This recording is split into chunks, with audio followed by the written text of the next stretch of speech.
വലില്ലാഹി മാഫിസ് സമാവാതി വമാഫിൽ അർദ്. ആകാശഭൂമികളിലുള്ളതൊക്കെയും അള്ളാഹുവിൻ്റെ ഉടമസ്ഥതയിലുള്ളതാകുന്നു. വലഖദ് വസ്സൈനല്ലദീന ഊത്തുൽ കിതാബ മിൻ ഖബ്ലിക്കും വഇയ്യാക്കും. നിങ്ങൾക്ക് മുമ്പ് വേദം നൽകപ്പെട്ടവരോടും നിങ്ങളോടും തീർച്ചയായിട്ടും നാം നിർദ്ദേശിക്കുന്നത് അനിത്തഖുല്ലാഹ്, അള്ളാഹുവിൽ തഖ്വയുള്ളവരാകണം എന്നാണ്. വൈൻ തക്ഫുറു, ഇനി നിങ്ങൾ നിഷേധിക്കുകയാണെങ്കിലോ ഫൈന്ന ലില്ലാഹി മാഫിസ് സമാവാതി വമാഫിൽ അർദ്. തീർച്ചയായിട്ടും ആകാശഭൂമികളിൽ ഉള്ളത് ഒക്കെതിൻ്റെയും ഉടമാവകാശം അള്ളാഹുവിന് മാത്രമുള്ളതാണ് എന്ന് നിങ്ങൾ മനസ്സിലാക്കണം. വകാനല്ലാഹു ഗനിയ്യൻ ഹമീദ. തീർച്ചയായിട്ടും അള്ളാഹു ഗനിയ്യും ഹമീദും ആകുന്നു. ഇതാണ് ആയത്തിൻ്റെ അർത്ഥം. ഈ ആയത്ത് ശുദ്ധ റമദാനുമായി ബന്ധപ്പെടുത്തി നമ്മുടെ ഇന്നത്തെ തസ്കിയ ക്യാമ്പിൻ്റെ തലവാചകവുമായി ബന്ധപ്പെടുത്തി വളരെ ആഴത്തിൽ പഠിക്കേണ്ടുന്ന ആയത്താണ്. ഈ ആയത്ത് തുടങ്ങുന്നതും അതിൻ്റെ ഇടയിലും 2 വട്ടം ഒരു കാര്യം ആവർത്തിച്ചിട്ടുണ്ട്. അത് വലില്ലാഹി മാഫിസ് സമാവാതി വമാഫിൽ അർദ് എന്നാണ്. ആകാശഭൂമികളിലുള്ള സകലതിൻ്റെയും ഉടമാവകാശം, ഉടമസ്ഥൻ അള്ളാഹു മാത്രമാണ്. അപ്പോൾ അള്ളാഹുവിൻ്റെ നിർദ്ദേശം എന്ന നിലയ്ക്കാണ് പിന്നെ തൊട്ട് താഴെ ഒരു വസിയ്യത്ത് വരുന്നത്. നമ്മളെല്ലാവരും ഹൃദയത്തിൽ കുറിച്ചിടേണ്ടുന്ന ഏറ്റവും ഗൗരവപ്പെട്ട ഒരു പദപ്രയോഗമാണിത്. നമ്മളെപ്പോഴും പറയാറുള്ള ഒരു സംഗതിയാണ്, നമ്മുടെ മുന്നിൽ അള്ളാഹു അല്ലാതെ ഒരു യഥാർത്ഥ ഒരു അധികാര കേന്ദ്രവും വേറെ ഇല്ല. നമ്മൾ ആരെ അനുസരിച്ചാണ് ജീവിക്കേണ്ടത്, ആരുടെ കൽപ്പനകളാണ് നമ്മൾ പാലിക്കുകയും മാനിക്കുകയും ചെയ്യേണ്ടത് എന്ന ചോദ്യത്തിൻ്റെ ഉത്തരം ആകാശഭൂമികളുടെ ഉടമസ്ഥൻ ആരാണോ ആ അള്ളാഹുവിനെയാണ് എന്നാണ്. അപ്പോൾ ഇതാണ് അതിൻ്റെ ആയത്തിൻ്റെ തുടക്കത്തിൽ വലില്ലാഹി മാഫിസ് സമാവാതി വമാഫിൽ അർദ്. ഇവിടെയൊക്കെ ഒരുപാട് അധികാരികളുണ്ട്, ഒരുപാട് അധികാര കേന്ദ്രങ്ങളുണ്ട്. അവർക്കൊന്നും ഒന്നിൻ്റെയും ഉടമസ്ഥാവകാശമില്ല. അവർക്ക് അവരുടെ പോലും ഉടമസ്ഥരല്ല. അവരുടെ ജീവനും ജീവിതവും പോലും അവരുടെ ഉടമസ്ഥതയിലുള്ളതല്ല. ഇപ്പോൾ മുഅ്മിനീങ്ങൾ എന്ന നിലയ്ക്ക് നമ്മളാരാണ്? നമ്മൾ അള്ളാഹുവിനെ അനുസരിക്കുന്നവരാണ്, അള്ളാഹുവിനെ ഇബാദത്ത് ചെയ്യുന്നവരാണ്. അള്ളാഹു ആരാണ്? ഈ മുഴുവൻ പ്രപഞ്ചത്തിൻ്റെയും സൃഷ്ടാവും പരിപാലകനുമാണ് എന്നതാണത്. അപ്പോൾ അതുകൊണ്ട് നമ്മളിലേക്കൊന്ന് കടന്നു വന്ന് നമ്മുടെ ശരീരം, എൻ്റെ കൈയും കാലും കണ്ണും കാതും ഒക്കെയും എൻ്റെ റബ്ബ് എനിക്ക് തന്നതാണ്. ഞാൻ കഴിക്കുന്ന ഭക്ഷണം, ഞാൻ കഴിക്കേണ്ടത് ഏത് എന്ന് തീരുമാനിച്ചിട്ടുള്ളത് എൻ്റെ റബ്ബാണ്. എൻ്റെ രോഗവും ആരോഗ്യവും എൻ്റെ റബ്ബിൻ്റെ മാത്രം നിയന്ത്രണത്തിലുള്ള കാര്യങ്ങളാണ്. എൻ്റെ ജീവനും ജീവിതവും എൻ്റെ റബ്ബിൻ്റെ നിയന്ത്രണത്തിലാണ്. ഇതിനൊന്നും ഒരാൾക്കും ഒരു ഉടമാവകാശവും അല്ലാഹു തആല നൽകിയിട്ടില്ല. ഒന്നിൻ്റെയും ഉടമസ്ഥാവകാശം ആർക്കും ഇല്ല. പിന്നീട് ഖുർആൻ ദർസിൽ അതിനെക്കുറിച്ച് വരുന്നുണ്ട്. തൂത്തിൽ മുൽക്കമൻ തശാ, നീ ഉദ്ദേശിക്കുന്നവർക്ക് നീ അധികാരം നൽകുന്നു. തൻസിഉൽ മുൽക്ക മിമ്മൻ തശാ, നീ ഉദ്ദേശിക്കുന്നവരിൽ നിന്ന് അധികാരത്തെ നീ മാറ്റിക്കളയുന്നു, എടുത്തു മാറ്റിക്കളയുന്നു. അതുകൊണ്ടാണ് നമുക്ക് വലിയ ഉറപ്പാണല്ലോ, മുഅ്മിനീങ്ങളെ സംബന്ധിച്ചിടത്തോളം ഹൃദയത്തിൻ്റെ വലിയ സമാധാനം അതാണല്ലോ. എന്തുമാത്രം വലിയ അധികാര ശക്തികളൊക്കെ ലോകത്ത് കടന്നു പോയിട്ടുണ്ട്. അവരൊക്കെ ഇപ്പോൾ എവിടെയെന്ന് വെച്ചാൽ അവരിടയില്ല അല്ലേ, എല്ലാം എടുത്ത് മാറ്റപ്പെട്ടു പോയി. ഇപ്പോൾ ഉള്ളതിനെ നമുക്ക് അതുകൊണ്ട് പേടിയൊന്നുമില്ല. ഇത് എത്ര ദിവസം ഉണ്ടാവുമെന്ന് ആർക്കും ഒരു പിടിപാടുമില്ല. പറഞ്ഞ നേരം കൊണ്ട് ഇതൊക്കെ എന്തായി മാറും? വേറൊന്നായിട്ട് രൂപാന്തരപ്പെടും. ഇപ്പോൾ അധികാരത്തിലുള്ള ആളുകളൊക്കെ ഏറ്റവും നിന്ദ്യരായി, അവമതിക്കപ്പെടുന്നവരായി, സമൂഹത്തിൽ ആട്ടി ഓടിക്കപ്പെടുന്നവരായി മാറാൻ വളരെ ചുരുങ്ങിയ സമയം മാത്രം മതി. ഇതെല്ലാം അള്ളാഹുവിൻ്റെ നിയന്ത്രണം. അതുകൊണ്ട് ഒരാളും അഹങ്കാരം വേണ്ടതില്ല. എല്ലാം അള്ളാഹ് കൊടുത്തതല്ലാതെ ആർക്കും ആരുടെ കയ്യിലും ഒന്നുമില്ല. അപ്പോൾ അത് ജനാധിപത്യത്തിലൂടെ ആണെങ്കിലും കൊള്ളാം, അല്ലാത്ത വഴികളിലൂടെ ആണെങ്കിലും കൊള്ളാം, എല്ലാം അങ്ങനെ തന്നെയാണ്. അതുകൊണ്ട് നമ്മൾ ആരിലാണ് വിശ്വസിക്കുന്നത്, നമ്മൾ ആരിലാണ് തവക്കുലാക്കിയിരിക്കുന്നത്, നമ്മൾ ആരിലാണ് അഭയം തേടുന്നത് എന്ന് ചോദിച്ചാൽ എല്ലാറ്റിൻ്റെയും ഉടമസ്ഥൻ ആരാണോ ആ സർവാധിനാഥനായ റബ്ബിലാണ് നമ്മൾ അഭയം തേടുന്നതും നമ്മളെല്ലാം ഭരമേൽപ്പിക്കുന്നതും നമ്മൾ പ്രതീക്ഷ അർപ്പിക്കുന്നതും എല്ലാം അള്ളാഹുവിലാണ്. ഇതൊക്കെ പറഞ്ഞുകൊണ്ട് അല്ലാഹു തആല നമ്മളോട് പറയുന്നു, നിങ്ങളോടും ഈ അധികാരം മുന്നിൽ വെച്ചുകൊണ്ടാണ് അള്ളാഹു സംസാരിക്കുന്നത്. അള്ളാഹു പറയുന്നു, വലഖദ് വസ്സൈനല്ലദീന ഊത്തുൽ കിതാബ മിൻ ഖബലിക്കും വഇയ്യാക്കും. നിങ്ങൾക്ക് മുമ്പ് വേദം നൽകപ്പെട്ട അധികാരത്തിൻ്റെ, വീണ്ടും അത് തന്നെ ആവർത്തിക്കും. ഇത് കഴിഞ്ഞ ഉടനെ വീണ്ടും ഈ അധികാരത്തെക്കുറിച്ചാണ് പറയുന്നത്. നിങ്ങൾക്ക് മുമ്പ് വേദം നൽകപ്പെട്ടവരോടും നിങ്ങളോടും നാം വസിയ്യത്ത് ചെയ്തത് അനിത്തഖുല്ലാ. അള്ളാഹു തന്നെ പറയാണ് കേട്ടോ, അള്ളാഹു തന്നെ അള്ളാഹുവിൻ്റെ നാമം വീണ്ടും എടുത്ത് പറയണം, അനിത്തഖുല്ലാ, നിങ്ങൾ അള്ളാഹുവിന് തഖ്വയുള്ളവരായി ജീവിക്കണം എന്നാണ്. ലോകത്ത് നിയുക്തരായ പ്രവാചകന്മാരൊക്കെയും എന്തിന് നിയോഗിക്കപ്പെട്ടു എന്ന ചോദ്യത്തിൻ്റെ ഉത്തരം ഇതാണ്: മനുഷ്യരെ തഖ്വയുള്ളവരാക്കുക എന്നതായിരുന്നു ഇതിൻ്റെ പരമമായ ലക്ഷ്യം. വേറൊരു പരിപാടി ഓർക്കില്ല. അതുകൊണ്ടാണല്ലോ വേദഗ്രന്ഥങ്ങൾ, വിശുദ്ധ ഖുർആൻ ആരംഭിക്കുന്നത് തന്നെ അലിഫ് ലാം മീം ദാലിക്കൽ കിതാബു ലാ റൈബ ഫീഹി ഹുദൻ ലിൽ മുത്തഖീൻ. ഒരു സംശയം വേണ്ട, മുത്തഖീങ്ങളായ ആളുകൾക്ക് വഴി കാണിക്കുക എന്നതാണ് ഈ ഖുർആൻ, ഈ വേദഗ്രന്ഥം എന്ന് പറയുന്നത്. ആ വേദഗ്രന്ഥം എന്ന് പറഞ്ഞുകൊണ്ടാണ് തുടങ്ങുന്നത് തന്നെ. അപ്പോൾ മുത്തഖീങ്ങൾക്കുള്ള മാർഗദർശനമായിട്ടാണ് ലോകത്ത് വേദഗ്രന്ഥങ്ങൾ തഖ്വ ആഗ്രഹിക്കുന്ന മനുഷ്യർക്കാണ്. വേറൊരർത്ഥത്തിൽ പറഞ്ഞാൽ വേദഗ്രന്ഥങ്ങളൊക്കെയും നിയോഗിക്കപ്പെട്ടത് മനുഷ്യകുലത്തിന് തഖ്വയിലേക്ക് വഴി നടത്താൻ വേണ്ടിയാണ് എന്നാണ്. പ്രവാചകന്മാരൊക്കെയും തങ്ങളുടെ ഉമ്മത്തിനോട് നിരന്തരമായി പറഞ്ഞുകൊണ്ടിരുന്നത് തഖ്വയാണ്. നൂഹ് നബി അലൈഹി ഇസ്ലാം ഇദ ഖാല ലഹും അഖൂഹും നൂഹുൻ അലാ തത്തഖൂൻ, അവരുടെ സഹോദരനായ നൂഹ് അവരോട് പറഞ്ഞ സന്ദർഭം എന്ന് പറഞ്ഞുകൊണ്ടാണ് അത് പറയുന്നത്. അലാ തത്തഖൂൻ, നിങ്ങൾ തഖ്വയുള്ളവരാകുന്നില്ലേ എന്നാണ് ചോദ്യം. ഇത് പോയി കഴിഞ്ഞാൽ ഇതേ പദപ്രയോഗത്തിൽ ഹൂദ് നബി അലൈഹി ഇസ്ലാം, സാലിഹ് നബി അലൈഹി ഇസ്ലാം, ലൂത്ത് നബി അലൈഹി ഇസ്ലാം, ഷുഐബ് നബി അലൈഹി ഇസ്ലാം ഒക്കെ ഇതേ പദപ്രയോഗം തന്നെ. അങ്ങനെ തന്നെ ഒരു വാക്കും വ്യത്യാസമില്ലാതെ അങ്ങനെ തന്നെ ഈ പ്രവാചകന്മാരുടെ പേര് മാത്രം മാറ്റിയിട്ട് ഖുർആൻ നോക്കി ഇങ്ങനെ കാണാൻ പറ്റും. എല്ലാവരും തങ്ങളുടെ ജനതയോട് ആവശ്യപ്പെട്ടത് തഖ്വയുള്ളവരായി മാറാനാണ്. ഇല്യാസ് നബി അലൈഹി ഇസ്ലാമിനെ കുറിച്ച് പറയുന്നിടത്ത് വഇന്ന ഇല്യാസ് ലമിനൽ മുർസലീൻ, ഇല്യാസ് മുർസലീങ്ങളിൽപ്പെട്ട ആളായിരുന്നു. ഇദ ഖാല ലിഖൗമിഹി, അദ്ദേഹം തൻ്റെ ഖൗമിനോട് പറഞ്ഞു, അലാ തത്തഖൂൻ, നിങ്ങൾ തഖ്വയുള്ളവരാകുന്നില്ലേ? നിങ്ങൾ എന്തുകൊണ്ടാണ്, നിങ്ങൾക്ക് മുത്തഖികളായി മാറാൻ നിങ്ങൾക്ക് എന്തുകൊണ്ടാണ് കഴിയാതെ പോകുന്നത് മനുഷ്യരെ എന്ന് അദ്ദേഹം ചോദിച്ചു കൊണ്ടിരുന്നു ജനങ്ങളോട്. ഇത് റസൂലുള്ളാഹി സ്വല്ലല്ലാഹു അലൈഹി വസല്ലം പല സന്ദർഭങ്ങളിലായി റസൂൽ തന്നെയും സഹാബാക്കളോട് പറയുന്നതായിട്ട് നമുക്ക് കാണാം. വിശുദ്ധ ഖുർആനിലാവട്ടെ ഉടനീളം നമുക്ക് ഈ തഖ്വയെ കൊണ്ടുള്ള വസിയ്യത്ത് ഉടനീളമായിട്ട് നമുക്ക് കാണുവാൻ സാധിക്കും. അപ്പോൾ എന്താണ് ഈ തഖ്വ? വളരെ പ്രധാനപ്പെട്ട ഒരു ചോദ്യമാണ്. ഞാൻ ചുരുങ്ങിയ വാക്കുകൊണ്ട് അവസാനിപ്പിക്കുകയാണ്. ഇതിന് ശേഷമാണ് ശരിക്കും നമ്മുടെ ഖുർആൻ ദർസ് നമ്മുടെ അജണ്ടയുടെ ഭാഗമല്ല. അപ്പോൾ അതൊരു ഇങ്ങനെ വന്നപ്പോൾ അതിൻ്റെ കൂടെ ഇങ്ങനെ വന്നു പോയ ഒരു സംഗതിയാണ്. അപ്പോൾ തന്നെയല്ല നിങ്ങളൊക്കെ നേരത്തെ എത്തുകയും ചെയ്തു.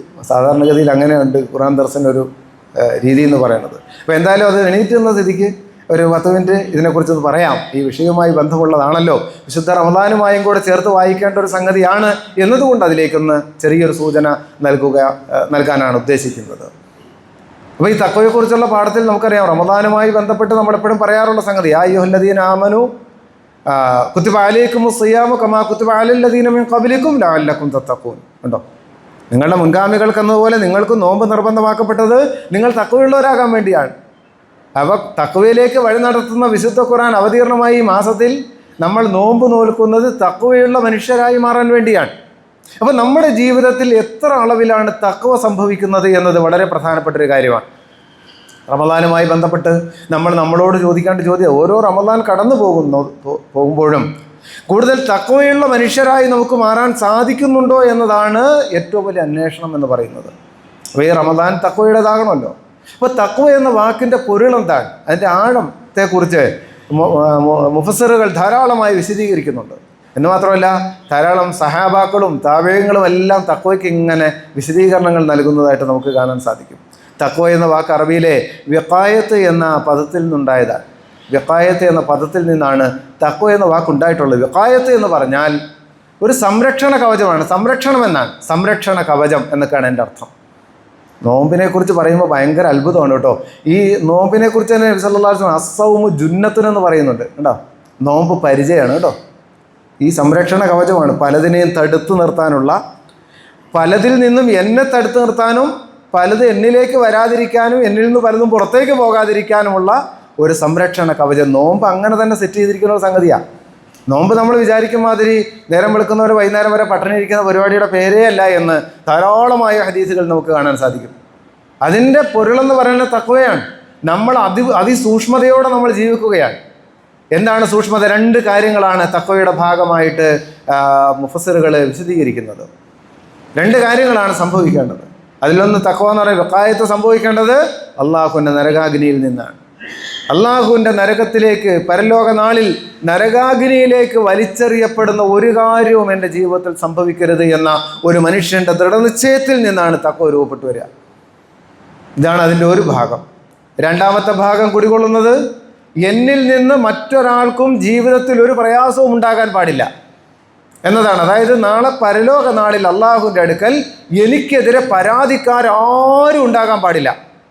എൻ്റെ ഭർത്താവ്, എൻ്റെ ഭാര്യ, എൻ്റെ മക്കൾ, എൻ്റെ സഹോദരങ്ങൾ, എൻ്റെ മാതാപിതാക്കൾ, എൻ്റെ അയൽവക്കക്കാർ, എന്നോടൊപ്പം യാത്ര ചെയ്ത മനുഷ്യർ, എന്തിനേറെ ഇവിടെയുള്ള പക്ഷികളും മൃഗങ്ങളും ഇഴജന്തുക്കളും പോലും നാളെ പരലോക നാളിൽ എനിക്കെതിരെ ആവലാതി പറഞ്ഞ് റബ്ബിൻ്റെ അടുക്കൽ വരാൻ പാടില്ല. ഇതാണ് സംഗതി. അപ്പോൾ ഒരാളെയും ഞാൻ ജീവിതത്തിൽ എൻ്റെ വാക്കുകൊണ്ടോ എൻ്റെ പ്രവർത്തനങ്ങൾ കൊണ്ടോ ഞാൻ ഉപദ്രവിച്ചിട്ടില്ല, പ്രയാസപ്പെടുത്തിയിട്ടില്ല എന്ന് ഞാൻ ഉറപ്പ് വരുത്തുന്നതിൻ്റെ പേരാണ് തഖ്വ. ഇതാണ് പ്രവാചകന്മാരെല്ലാം ജനങ്ങളെ പഠിപ്പിച്ചത്. എന്തുകൊണ്ടാണ് തഖ്വ പഠിപ്പിക്കേണ്ടി വന്നത് എന്ന് ചോദിച്ചാൽ മനുഷ്യൻ ഈ ഭൂമിയുടെ ഭാഗമല്ലാത്തത് കൊണ്ടും കൂടിയാണ്. നമ്മൾ ഇവിടുത്തുകാരല്ല. അതുകൊണ്ടാണ് കാന്നക ഗരീബുൻ, നീ ഒരു പരദേശിയെ പോലെ ആകണമെന്നൊക്കെ ഹദീസിൽ പറഞ്ഞത് അതുകൊണ്ടാണ്. നമ്മൾ ഇവിടുത്തുകാരല്ല. ഇവിടുത്തുകാരായിരുന്നെങ്കിൽ ഇതിനെക്കുറിച്ച് എന്തെങ്കിലുമൊക്കെ പിടിപാട് നമുക്കുണ്ടാകണമല്ലോ അല്ലേ? അലീസത്ത് ബഗോവിച്ച് അദ്ദേഹത്തിൻ്റെ വളരെ മനോഹരമായ നിരീക്ഷണങ്ങളിലൊന്നാണത്. മനുഷ്യൻ ഭൂമിയുടെ ഭാഗമല്ല എന്ന് അദ്ദേഹം ഒരുപാട് കാര്യങ്ങൾ കൊണ്ട് സമർത്ഥിക്കുന്നുണ്ട്. അതിൻ്റെ വിശദാംശങ്ങളിലേക്ക് ഞാൻ പോകുന്നില്ല. അതുകൊണ്ടാണ് മറ്റ് ജീവജാലങ്ങളൊക്കെ ഓൾറെഡി അവരെന്ത് ചെയ്യുന്നുണ്ട്, ഈ പ്രകൃതിയെയും ചുറ്റുവട്ടങ്ങളെയും മറ്റുള്ളവരെ പ്രയാസപ്പെടുത്താതെയും പരമാവധി എല്ലാ കാര്യങ്ങളും അവർ കറക്റ്റ് ചെയ്തുകൊണ്ട് പോവുക. ഒരു സിംഹം, ഒരു കടുവ, ഒരു ഹിംസ്രജീവി ഒരു ജീവിയെ കൊല്ലുന്നത് തിന്നാൻ വേണ്ടി മാത്രമാണ്, ഭക്ഷണത്തിന് വേണ്ടിയാണ്. അതുപോലും എത്ര അതിനെ പിടികൂടുന്നത് പോലും ഏത് രൂപത്തിലാണെന്ന് നമ്മൾ കണ്ടിട്ടുണ്ടല്ലേ? അതിനെ കൊല്ലുന്ന അതിൻ്റെ കഴുത്തിൽ കടിച്ചുകൊണ്ടാണ്, കൃത്യമായിട്ട് ആ ഞരമ്പിൽ കടിച്ച് അല്ലേ രക്തം നമുക്കറിയാവുന്നതാണ്. എന്ന് പറഞ്ഞാൽ അതിനെപ്പോലും എന്ന് പറഞ്ഞാൽ നാളെ ഒരു അർത്ഥത്തിലും എന്തില്ല, അത് അതിൻ്റേതായ ആവശ്യപൂർത്തീകരണത്തിന് വേണ്ടി മാത്രമാണ് ഈ ഭൂമിയെ ചൂഷണം ചെയ്യുന്നത്. വയർ നിറഞ്ഞു കഴിഞ്ഞാൽ അതിൻ്റെ മുന്നിലൂടെ എത്ര തടിച്ച കൊഴുത്ത മാന് കടന്നു പോയാലും അത് മിണ്ടാട്ട് അവിടെ കിടക്കുന്നതാണ്, ഒന്നും ചെയ്യില്ല, അതിൻ്റെ ആവശ്യമില്ല. അപ്പോൾ ഈ ഭൂമിയിലുള്ള എല്ലാ ജീവികളും മറ്റൊന്നിനും തടസ്സമാകാതെയും പരമാവധി പ്രയാസമുണ്ടാക്കാതെയുമാണ് ഇവിടെ. എന്ന് മാത്രമല്ല, സാധ്യമാകുന്ന ഉപകാരങ്ങൾ ചെയ്യുകയാണ് അവർ ചെയ്യുന്നത്. എല്ലാ ജീവികളും അങ്ങനെയാണ്. ഒരു പശുവിനെ കുറിച്ച് നമുക്കറിയാം. പശു ഒരു ഇപ്പോൾ നമ്മുടെ ഇടയിൽ ഇപ്പോൾ അങ്ങനെയൊക്കെ ആണല്ലോ, പശു ഒരു സംഗതിയാണ് അല്ല. അതിനെക്കുറിച്ച് ഒരു ഉദാഹരണം, നമ്മളതിൻ്റെ പാല് നമ്മൾ കുടിക്കുന്നുണ്ട്. അത് ആകെ ഇവിടെ ഭൂമിയിൽ നിന്ന് എടുക്കുന്നതെന്ന് വെച്ചാൽ ഈ പുല്ലാണ് കടിച്ചു തിന്നുന്നത്. ഒരു വിലയും ഇല്ലാത്ത, സാധാരണ പുല്ല് വില എന്ന് നമ്മൾ പറയല് തന്നെ, അതാണ് മൂപ്പര് കടിച്ചു തിന്നത്. അതിങ്ങനെ കടിച്ചു തിന്നിട്ട് അതെന്തൊക്കെ ശരിയാ, നല്ല സമൃദ്ധമായ പാല് നമുക്ക് തരുന്നു മറുഭാഗത്ത് അല്ലേ. അതിൻ്റെ അത് പുറന്തള്ളുന്ന ചാണകം ഈ ഭൂമിയുടെ ഉപരിതലത്തെ നല്ല ഫലഭൂയിഷ്ടമാക്കി മാറ്റുന്നു അല്ലേ. അങ്ങനെയൊക്കെ അല്ലേ. എന്ന് പറഞ്ഞാൽ ഇങ്ങോട്ട് എടുക്കുന്നതിനേക്കാൾ കൂടുതൽ അങ്ങോട്ട് നൽകുന്നവരാണ് ഇവിടെയുള്ള എല്ലാ ജീവികളും, എല്ലാ ജീവജാലങ്ങളും അങ്ങനെയാണ്. എന്നാൽ മനുഷ്യനോ?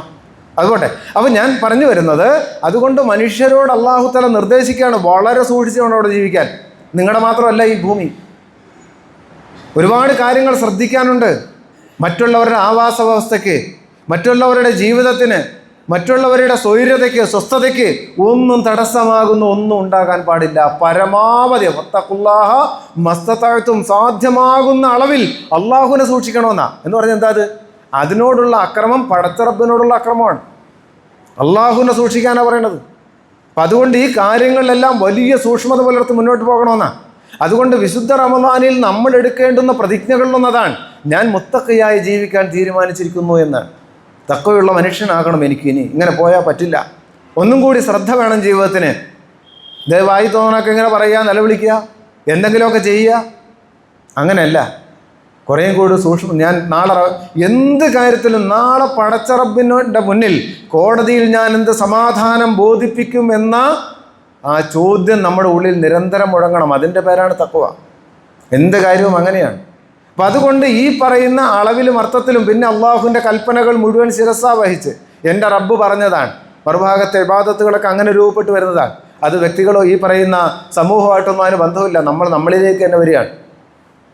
അപ്പോൾ അള്ളാഹുവിനോടുള്ള ഹക്കുകൾ പൂർത്തിയാക്കി, അള്ളാഹുവിൻ്റെ സൃഷ്ടികളോടുള്ള ഹക്കുകൾ പൂർത്തിയാക്കാൻ സാധ്യമാകുമ്പോൾ അവരുടെ ഹക്കൂക്കൾ ലംഘിക്കാതെ എൻ്റെ ജീവിതത്തെ എനിക്ക് സാർത്ഥകമാക്കി മാറ്റണം. അതുകൊണ്ടാണ് പറയാറുള്ളത്, മോമിനീങ്ങളെ സംബന്ധിച്ചിടത്തോളം അവർ സാധ്വികളാണ് എന്ന് പറഞ്ഞാൽ എല്ലാവർക്കും വേണ്ടപ്പെട്ട മനുഷ്യരാണവർ. അബൂബക്കർ സിദ്ദീഖ് റളിയല്ലാഹുവിനോട് പറയുന്നുണ്ടല്ലോ, അല്ലേ, നാട് വിട്ടു പോകാൻ ഹിജ്റ ചെയ്യാൻ തീരുമാനിക്കുന്ന സമയത്ത് നിങ്ങളെപ്പോലുള്ളവർ ഇവിടെ നിന്ന് പോകാൻ പാടില്ല എന്ന് പറയുന്നുണ്ട്. ഇത് പറഞ്ഞു വരുമ്പോൾ ഒരുപാട് പൊരുളാഴങ്ങളിലേക്ക് നമ്മളെ കൊണ്ടുപോകുന്ന ദീർഘമായ വിഷയമാണ് ഈ പറയുന്ന തഖ്വ എന്ന് പറയുന്നത്. വിശുദ്ധ ഖുർആനിൽ തന്നെ പലയിടങ്ങളിലായി തഖ്വയെ പല കാര്യങ്ങളോടും ചേർത്ത് പറയുന്നതായിട്ട് നമുക്ക് കാണുവാൻ സാധിക്കും. ഫത്തഖുല്ലാഹ വഅസ്ലിഹു ദാത ബൈനിക്കും, അല്ലേ, നിങ്ങൾ തഖ്വയുള്ളവരാകണം, നിങ്ങൾക്കിടയിൽ നിങ്ങൾ വഴക്കുണ്ടാകരുത്, നിങ്ങൾ ഭിന്നതയിൽ അകപ്പെട്ടു പോകരുത് എന്ന് പറഞ്ഞാൽ വളരെ ശ്രദ്ധിക്കണം. നിങ്ങളുടെ വാക്കുകൊണ്ടോ നിങ്ങളുടെ പ്രവർത്തനങ്ങൾ കൊണ്ടോ നിങ്ങൾക്കിടയിൽ വഴക്കോ വക്കാണമോ ഉണ്ടാകാൻ പാടില്ല. ഇത് വീടുകളിൽ പാലിച്ചാൽ വീട്ടിൽ വല്ല പ്രശ്നമുണ്ടോ? ഭാര്യ ശ്രദ്ധിക്കുന്നു, ഭർത്താവ് ശ്രദ്ധിക്കുന്നു, ഞങ്ങൾക്കിടയിൽ പിണക്കമുണ്ടാകുന്ന ഒന്നും പറയാൻ പാടില്ല. അതുകൊണ്ട് എപ്പോഴും ഇസ്ലാഹിൻ്റേതാണ്, സുൽഹിൻ്റേതായിരിക്കണം ജീവിതം. ഇങ്ങനെ കടന്നു പോകുന്നൊരു സംഗതിയാണ്. എന്ന് പറഞ്ഞാൽ ഇങ്ങനെ ഒരുപാട് നിർദ്ദേശങ്ങൾ ഈ വിഷയത്തിൽ കാണും. ഈ മാസത്തിൻ്റെ പേര് ഷെഹ്റു സബർ എന്ന, ഇതിൻ്റെ എല്ലാം ഒരു സാധനം അള്ളാഹു തആല കണക്ട് ചെയ്യുന്ന സബർ എന്ന് പറയുന്ന സംഗതിയിലാണ്. അവധാനതയാണത്. എല്ലാം ഒന്ന് ശാന്തമാകലാണ്, പ്രശാന്തമായ ഹൃദയാവസ്ഥയാണ്. ഇതെല്ലാം ഒന്ന് ആലോചിച്ചും ചിന്തിച്ചും ഇതിൻ്റെ വരായികളെക്കുറിച്ച് ബോധ്യം വന്നും ഒരു കാര്യം നിർവഹിക്കുന്ന അവസ്ഥ കൂടിയാണ് സബർ എന്ന് പറയുന്നത്. ഒരുപാട് അർത്ഥതലങ്ങളുള്ള ഒരു സംഗതിയാണ് സബർ. അപ്പോൾ അതുകൊണ്ട് ആദ്യം നമ്മൾ ചിന്തിക്കേണ്ടത് റബ്ബിൻ്റെ അടുത്ത് എന്ത് സമാധാനം ബോധിപ്പിക്കുന്നതാണ്. എൻ്റെ ഈ പ്രവർത്തനം ഏതെങ്കിലും അർത്ഥത്തിൽ ഈ പറയുന്ന ആർക്കെങ്കിലും എന്തെങ്കിലും പ്രയാസങ്ങൾ ഉണ്ടാക്കുന്നുണ്ടോ എന്ന അന്വേഷണമാണ്. അതുകൊണ്ട് പറഞ്ഞാൽ തീരാത്ത അളവിൽ, അതായത് തഖ്വയെക്കുറിച്ച് പറയാറുള്ളതെന്ന് വെച്ചാൽ എങ്ങനെ പറഞ്ഞാലും അവസാനിക്കാത്ത ഒന്നും, മനുഷ്യ ജീവിതത്തിൻ്റെ സകല പൊരുളുകളിലേക്കും ആഴ്ന്നിറങ്ങുന്ന, എല്ലാറ്റിനെയും നല്ല നനുത്ത ഒരു അവസ്ഥയിലേക്ക് മാറ്റിപ്പണിയുന്ന മനോഹരമായൊരു ആശയത്തിൻ്റെ പേരാണ് തഖ്വ. നമ്മളെ തന്നെ മാറ്റിപ്പണിയത്, ജീവിതത്തെ ആകെ മാറ്റിമറിക്കും.